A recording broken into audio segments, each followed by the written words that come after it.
Assalamualaikum warahmatullahi wabarakatuh. Perkenalkan, nama saya Mirnawati dengan NIM 25311040005 dari Prodi PGSD.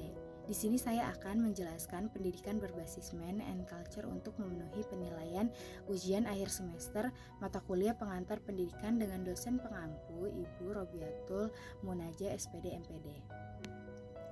Nah, selanjutnya saya akan membahas pengertian berbasis Man and Culture.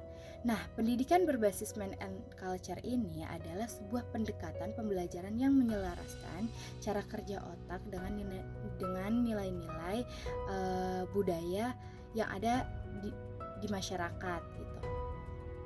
Jadi kita sebagai guru itu nggak cuma ngasih materi belajar, tapi kita menyesuaikan dengan bagaimana otak anak itu bekerja secara alami di saat yang sama.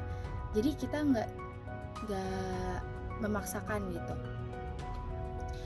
Kita juga masukkan unsur-unsur budaya agar ilmu yang masuk itu nggak terasa asing. Jadi antara otak dan budaya itu jalannya harus berbarengan, nggak sendiri-sendiri. Kayak contohnya guru ngajarin konsep kerjasama gotong royong gitu.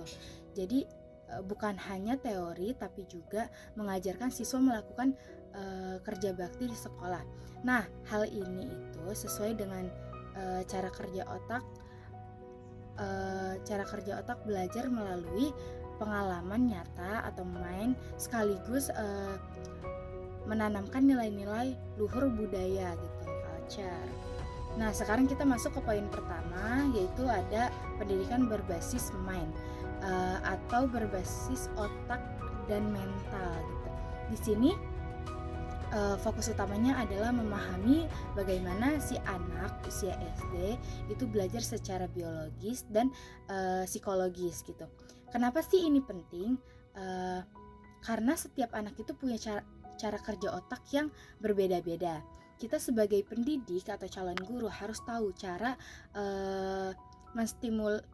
menstimulasi atau mengatasi mental mereka dengan tepat. Jadi belajarnya itu nggak dipaksa, tetapi mengalir sesuai dengan perkembangan umur mereka.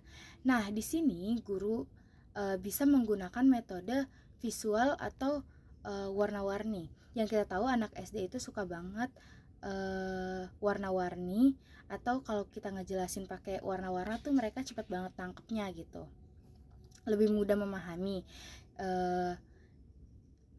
Dan ini tuh menarik secara visual daripada hanya teks abstrak kayak cuma tulisan-tulisan biasa gitu. Hal ini tuh bertujuan untuk mengoptimalkan kognitif anak sesuai dengan cara kerja otaknya masing-masing gitu. Nah, lanjut ke poin kedua, itu pendidikan berbasis culture. Nah, tujuannya itu adalah menjadikan sekolah itu bukan cuma tempat buat hafalan rumus, tapi juga tempat untuk melestarikan dan menguatkan identitas bangsa kita. Yang kita tahu zaman sekarang itu arus globalisasi itu sangat kencang banget ya. Jadi jangan sampai murid-murid kita atau siswa-siswi kita itu lebih hafal budaya luar dibandingkan budaya mereka sendiri. Makanya budaya itu harus jadi suatu karakter dalam pendidikan kita gitu. Contohnya sekolah menerapkan kebijakan kayak setiap hari Kamis kita pakai baju budaya. Kayak yang kita tahu nih, dulu di sekolah saya itu kita pakai batik dari daerahnya masing-masing gitu. Atau kalau di daerah-daerah pelosok gitu, kayak di kampung saya, yang saya tahu ada satu hari tertentu yang dia menggunakan bahasa tersebut gitu. Jadi nggak pakai bahasa Indonesia, dia pakai bahasa daerah gitu. Ini tuh bertujuan agar anak didik kita itu tidak kehilangan jati diri di tengah kencangnya arus global. Lanjut ke tujuan berbasis Man and Culture, itu ada 4 poin utama yang ingin dicapai. Yang pertama itu ada optimalisasi kognitif. Jadi mengasah kecerdasan intelektual sesuai dengan cara kerja otak anak. Yang kedua itu membentuk identitas. Jadi menjaga agar anak didik tidak kehilangan jati diri di tengah arus globalisasi. Yang ketiga itu ada keseimbangan emosional.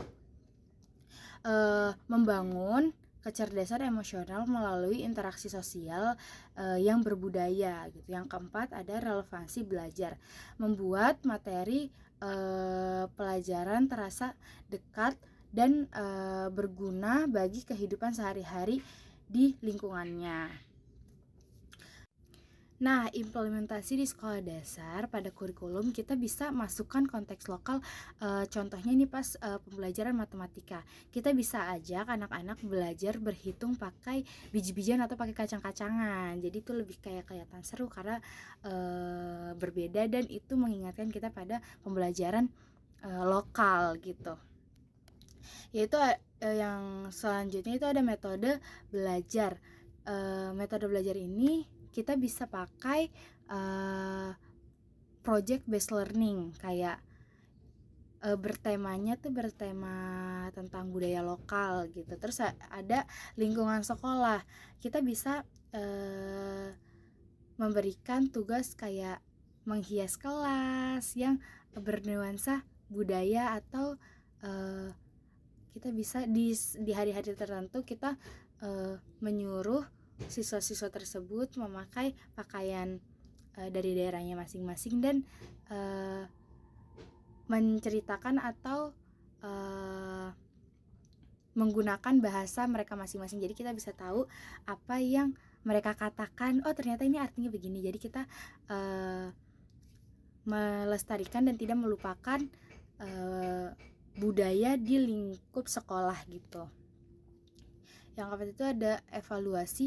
Penilaiannya itu enggak, jadi evaluasi kita nggak cuman nilai hasil ujian siswa, tapi kita juga bisa nilai gimana perubahan sikap mereka dan seberapa besar mereka menghargai budayanya sendiri gitu. Nah, kesimpulannya, pendidikan berbasis mind and culture ini adalah solusi untuk menciptakan generasi yang tidak hanya cerdas secara intelektual, tapi juga memiliki akar karakter yang kuat.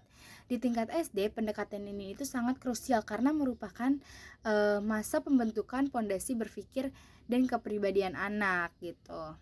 Pesan kuncinya itu mencerdaskan otak, melembutkan hati melalui budaya gitu.